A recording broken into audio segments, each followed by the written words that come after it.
Hier is genade, hier is liefde, hier aanvaar ons mekaar. Hier's begrip en hier is deernis, hier waar elkeen iemand is. Hier gee ons onsself en vind ons plek.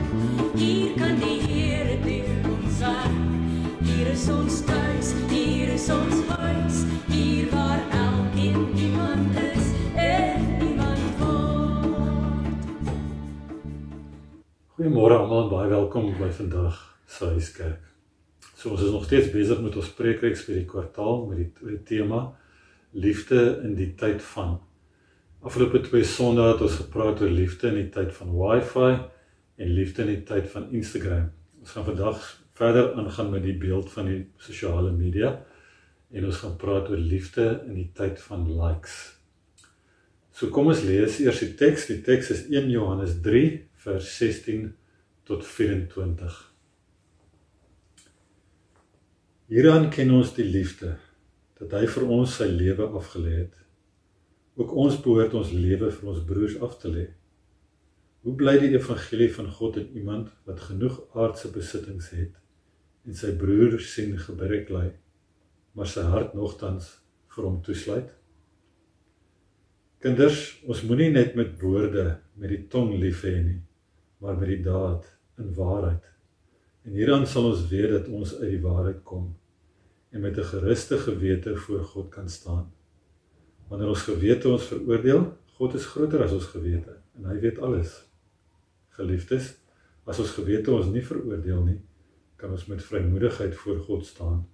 En wat ons ook al vra, ontvang ons van hom, omdat ons sy gebooie onderhou en doen wat vir hom aangenaam is. En dit is sy gebod, dat ons in die naam van sy Seun, Jesus Christus, moet glo en mekaar moet lief hê volgens die gebod wat hy aan ons gegee het. En wie sy gebooie onderhou, bly in hom en hy in hulle. En hieraan weet ons dat hy in ons bly deur die Gees wat hy aan ons gegee het. So liefde is mos 'n woord wat ons almal ken en verstaan, of so dink ons in elk geval. Maar as dit so is dat ons dit ken en verstaan, hoekom sukkel ons dan so daarmee? Miskien het dit daarmee te doen dat ons dieselfde woord gebruik op verskillende maniere. En dit is mos nou nie vreemd om te hoor dat iemand sal sê, ek is lief vir my kinders, nie? En dan hoor ons ook iemand wat sê, ek is lief vir pizza, of ek is lief vir braaivleis, of ek is lief vir rugby. So ons gebruik dieselfde woord vir verskillende goed. Daarmee saam is ons hele geloof ook mos gebou rondom die idee van liefde. Ons weet God is liefde, ons weet Jesus is liefde. Ons hoor Jesus wat sê, jy moet die Here jou God lief hê met jou hele hart en siel en verstand en jou naaste soos jouself. Ons hoor Paulus wat vir ons sê dat geloof, hoop en liefde bly, maar die grootste hiervan is die liefde. So ons hele Christelike geloof is gebou op liefde. Op 'n manier is elke preek wat ons preek eintlik gebaseer op liefde. En dis iets wat Johannes in hierdie brief van hom ook besef. In vers 11, wat ons nou nie gelees het vanoggend nie, skryf Johannes, want dit is die boodskap wat julle van die begin af gehoor het, dat julle mekaar moet lief hê. Met ander woorde, van die begin af, van die begin van die skepping afval, is dit die boodskap, is dit die opdrag, julle moet mekaar lief hê.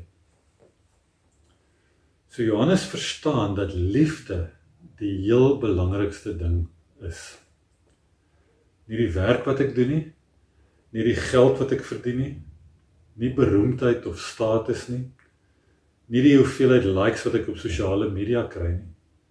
Om lief te hê en die ervaring om lief gehê te word, is waarskynlik die belangrikste ding in ons lewens. Dit is belangriker as meeste ander goed. So ons almal het lief. Dit is mos nou nie iets wat 'n mens net kan afsit nie. Ons, soos 'n skakelaar nie. Ons almal het lief. Om lief te hê is deel van ons menswees. Maar die vraag is, op die oomblik, waarvoor is ons lief? En hoe het ons lief? As ek so na die wêreld rondom my kyk, dan lyk dit vir my asof ons dalk liewer is vir geld en vir goed en vir mag, as wat ons is vir mense.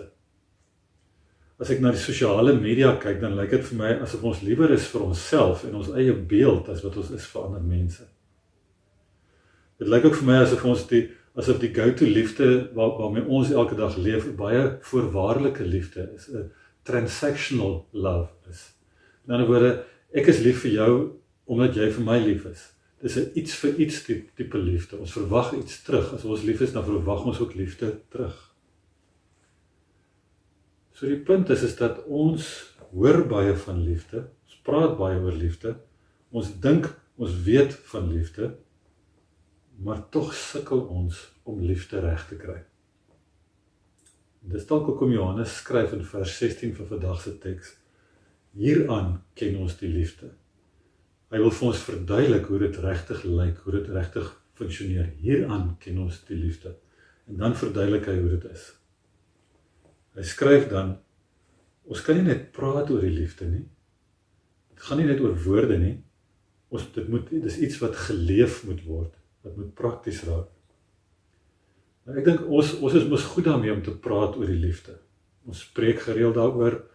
Ons haal Bybelversies graag aan wat gaan oor die liefde. Ons sing liedjies oor die liefde, ons skryf gedigte oor die liefde. Maar ons is minder goed daarmee om die liefde prakties uit te leef. Dalk doen ons juis al hierdie goeders omdat dit makliker is om te praat oor die liefde en as wat dit is om dit prakties uit te leef. Dit is makliker om te praat oor liefde as byvoorbeeld as om ons besittings uit liefde met iemand te deel wat dit nodig het, soos wat Johannes skryf in die teksgedeelte, die voorbeeld wat hy neem. Dit is bietjie soos op sosiale media.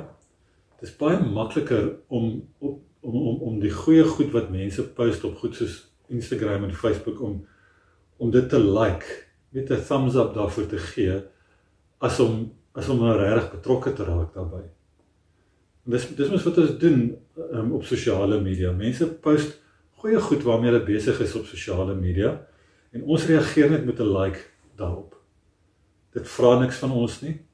Dit vra nie eers baie tyd nie. Dit vra dat ons hoef nie betrokke te raak daarbey nie. Ons gee net 'n like daarop. Johannes skryf dat Jesus wys sy liefde vir ons deur sy lewe vir ons af te lê en dan sê hy ons moet dieselfde doen deur liefde te wys deur ons lewens vir mekaar af te lê. Nou dit is 'n moeilike ding wat hy vra, maar wat hy daarmee sê is dat om liefde uit te leef vra iets van ons af. Dit kos ons baie keer iets. Dit vra dat ons iets moet doen. Dit vra dat ons meer moet doen as om net 'n like te gee op 'n social media post. Dit vra dat ons regtig moet betrokke raak. Soms vra dit tyd, soms vra dit energie van ons kant af, soms vra dit dat ek iets moet weggee vir iemand wat dit nodig het, maar dit vra veral dat ons betrokke moet raak. Ons moet nie liefde hanteer soos wat ons verkiesings hanteer nie. Ons het mos nou volgende maand weer ons groot verkiesing. Ons moet nie liefde hanteer soos ons verkiesings hanteer het nie. Ek meen, ons elke paar jaar dan trek ons kruisie op 'n stembrief, maar tussen die verkiesings leef ons maar net ons lewe en ons kla oor alles wat verkeerd is in die land en ons doen niks om dit beter te maak nie. Dis nie hoe liefde werk nie. Liefde is meer soos 'n ouer wat enigiets vir haar kind sal doen. Wat bereid sal wees om baie opofferings vir haar kind te maak. Dis die tipe liefde waaroor Johannes praat en wat God vir ons vra. Maar wat nou as ons dit nie reg kry nie? En dit gebeur mos nou baie dat ons dit nie reg kry nie, want ons sukkel met liefde, ons sukkel om dit uit te leef. Maar dan moet ons ook dan kan ons die woorde hoor van Johannes in vers 20 en 21. Ek lees dit net gou vinnig weer. Wanneer ons gewete ons veroordeel, en wanneer ons worstel met hierdie ding, God is groter as ons gewete, en hy weet alles. Geliefdes, as ons gewete ons nie veroordeel nie, kan ons met vrymoedigheid voor God gaan staan. So ons hoef nie sleg te voel daaroor. Ons kan met vrymoedigheid voor God gaan staan. Wanneer ons voel dat ons dit nie reg kry nie, kan ons ook weet dat liefde kom saam met genade. Genade wat ons vry maak. God maak ons ook vry en spreek ons vry om aan te hou probeer om lief te hê. Hy verstaan dat ons daarmee sukkel, maar hy gee ons die vryheid om aan te hou probeer om lief te hê, soos wat hy van ons vra. En God gee ook sy Heilige Gees om ons hiermee te help, sê in vers 24. So, ja, ons kry dit nie altyd reg nie, maar ons moet aanhou probeer om dit so reg te kry. Want God gee vir ons die genade om dit te doen.